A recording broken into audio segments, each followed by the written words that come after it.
사사기 21장입니다. 사사기 21장 13절부터 마지막 절까지 한 절씩 교독합니다.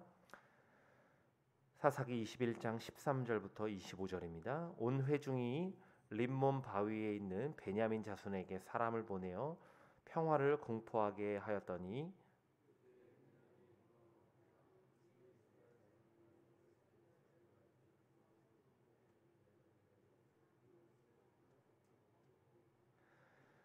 백성들이 베냐민을 위하여 뉘우쳤으니 이는 여호와께서 이스라엘 지파들 중에 한 지파가 빠지게 하셨음이더라.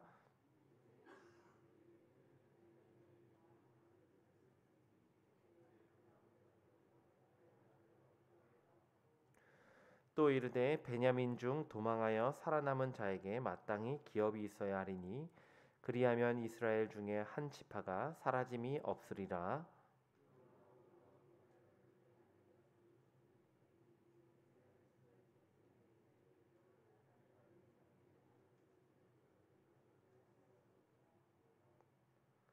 또 이르되 보라 베델 북쪽 르보나 남쪽 베델에서 세겜으로 올라가는 큰 길 동쪽 실로에 매년 여호와의 명절이 있도다 하고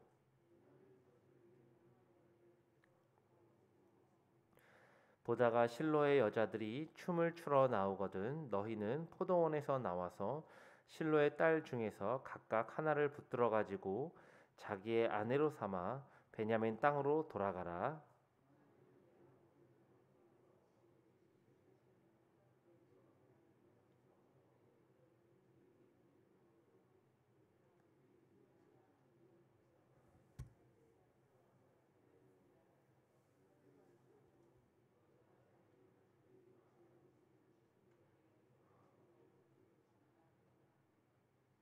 베냐민 자손이 그같이 행하여 춤추는 여자들 중에서 자기들의 숫자대로 붙들어 아내로 삼아 자기 기업에 돌아가서 성읍들을 건축하고 거기에 거주하였더라.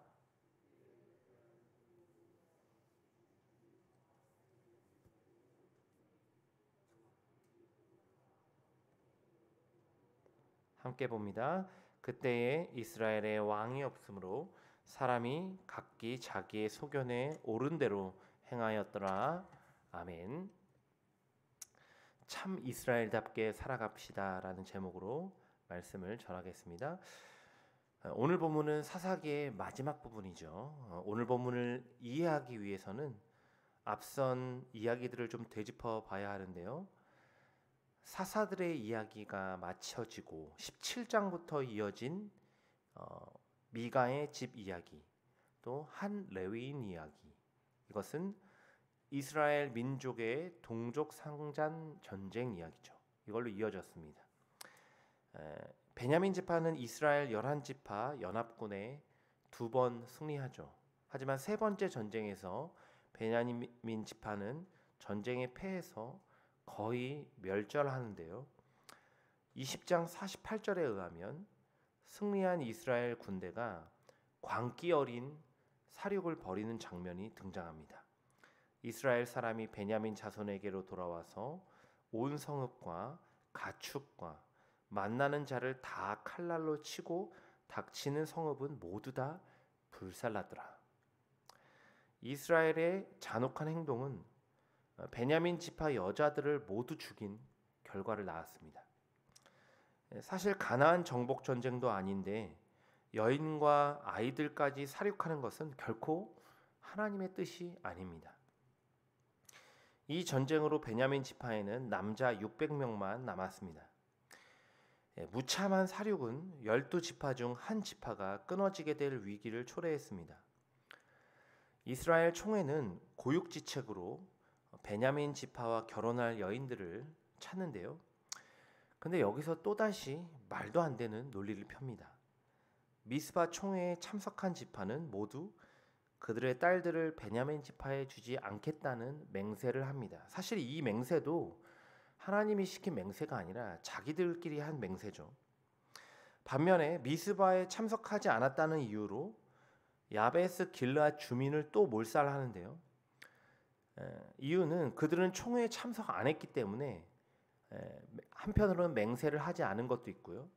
또 참석 안 한 벌로 죽여야 마땅하다라는 그들만의 논리입니다.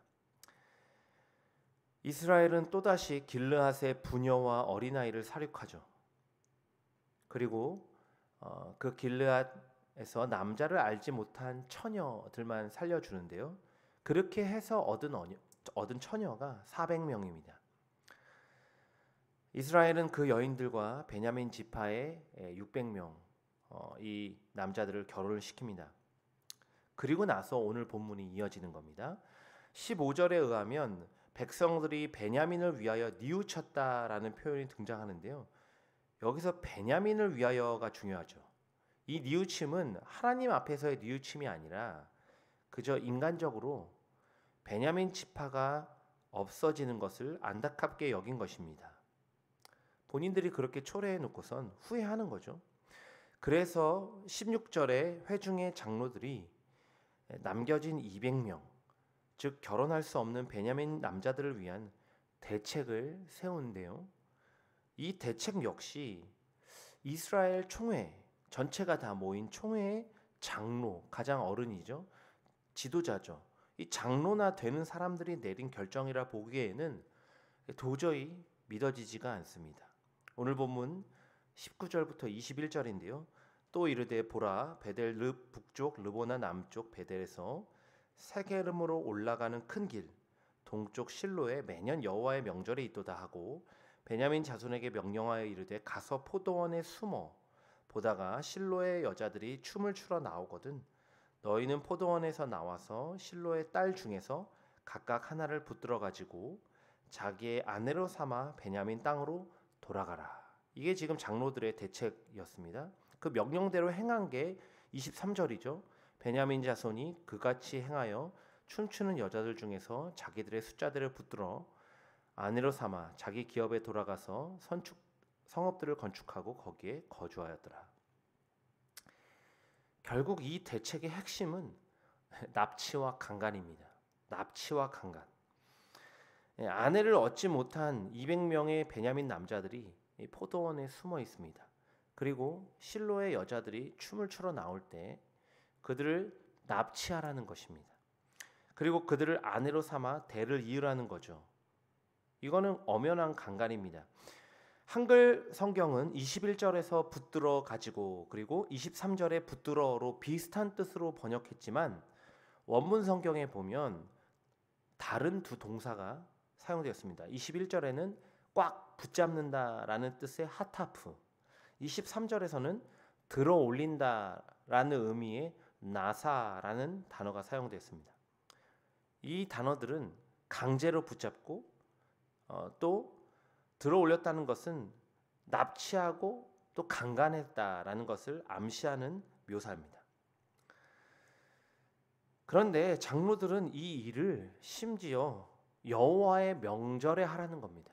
여호와의 명절에 성막이 있는 여호와의 목전에서 그것도 1년 중 가장 중요한 절기에 납치와 강간을 통한 방법이죠.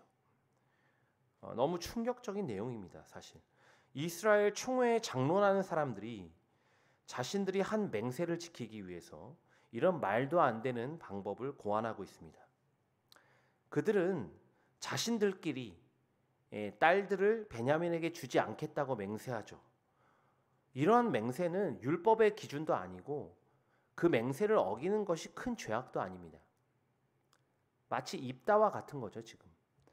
하지만 한편으로 그들은 자신의 딸들을 내주기 싫었죠. 또 맹세했던 걸 어기면은 저주를 받을 것이라는 이게 뭡니까? 이건 하나님의 율법의 기준이 아니라 가나안의 미신적인 종교에 젖어 있는 겁니다. 내가 했던 맹세를 바꾸면은 저주를 받을 거라는 이건 가나안의 미신적인 종교예요. 거기에 젖어 있었던 겁니다. 그래서 그들은 이런 계획을 여호와의 성막에 있는 실로에서 할 것을 계획합니다. 심지어 여호와의 명절, 가장 거룩한 절기에 납치와 강간을 승인하고 그것을 심지어 명령합니다. 이러한 생각들은 그들이 얼마나 하나님의 성막과 절기를 제대로 지키지 않았는지를 보여주죠. 또 가나안 문화에 깊이 동화돼서 여인을 그저 소유물로 취급하고 납치하고 강간하는 방법이 그리 큰 잘못이라 생각하지 못하고 있는 거죠. 이게 뭡니까? 이는 마치 노인과 레위인이, 우리 19장에 봤던 것처럼 노인과 레위인이 불량배들에게 자신의 딸과 첩을 내어주는 모습이랑 흡사하죠. 사실 이 모든 전쟁의 원인이 레위인의 첩이 강간과 폭행을 당해서 죽임을 당한 것에서 시작이 되었습니다. 하지만 그 불량배들을 벌하기 위해서 벌인 이 전쟁에서 이스라엘은 더 심한 사륙을 자행했고요. 결국 그들은 기브와 불량배들과 별 다를 바가 없는 방법, 곧 납치와 강간으로 문제를 해결하고 있습니다. 이는 사사 시대에 이스라엘을 대표하는 총회의 장로들조차 얼마나 영적으로 어둡고 타락했는지를 보여주는 장면입니다. 그리고 사사기의 저자는 이 모든 타락의 원인이자 사사기의 결론이죠. 25절에서 다음의 내용을 다시 반복하며 끝을 맺고 있습니다. 그때에 이스라엘의 왕이 없으므로 사람이 각기 자기의 소견에 옳은 대로 행하였더라. 하나님만 왕이 되셔야 할 이스라엘, 하나님이 통치하셔야 할 이스라엘에 왕이 없었습니다.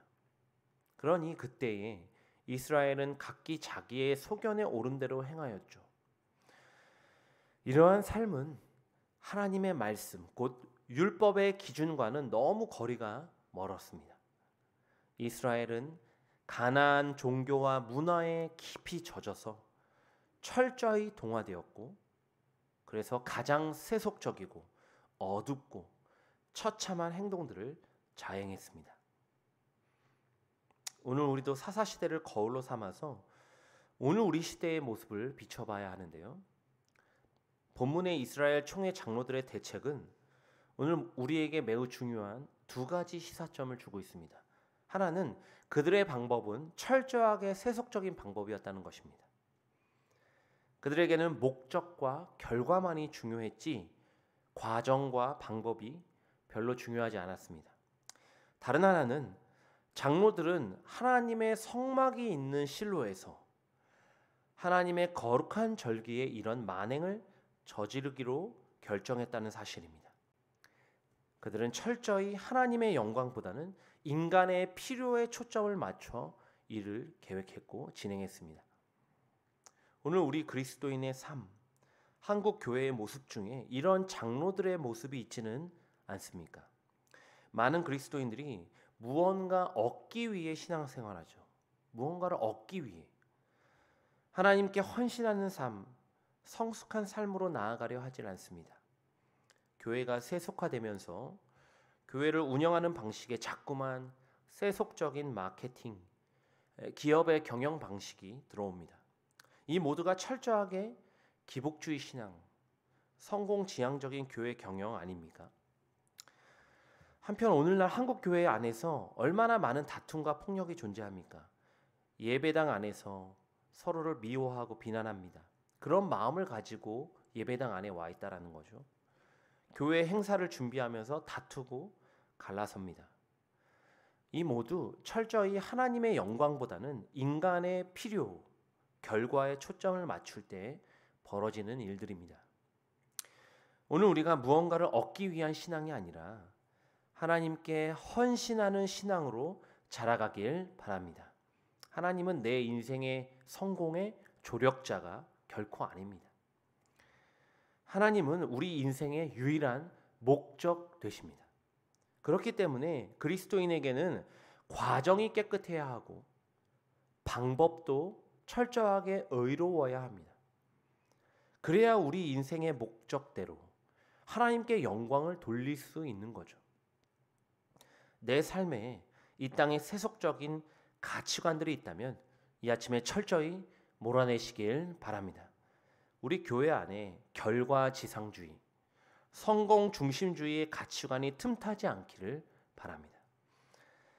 더 나아가선 각자의 삶의 자리에서 다툼과 분열을 조장하는 사람이 아니라 그러한 다툼과 조정을 오히려 화해시키는, 화평케 하는 자, 피스메이커로 살아가시길 바랍니다.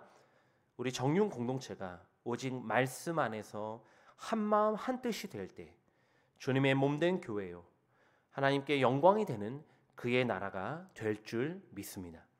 오늘 하루도 사사시대를 반면교사로 삼아 우리 안에 남아있는 가나안 문화를 완전히 청산하고 하나님 앞에서 참 이스라엘다운 거룩한 제사장 나라의 삶을 살아가는 저와 여러분, 또 우리 정륜 공동체가 되길 주님의 이름으로 간절히 축원합니다.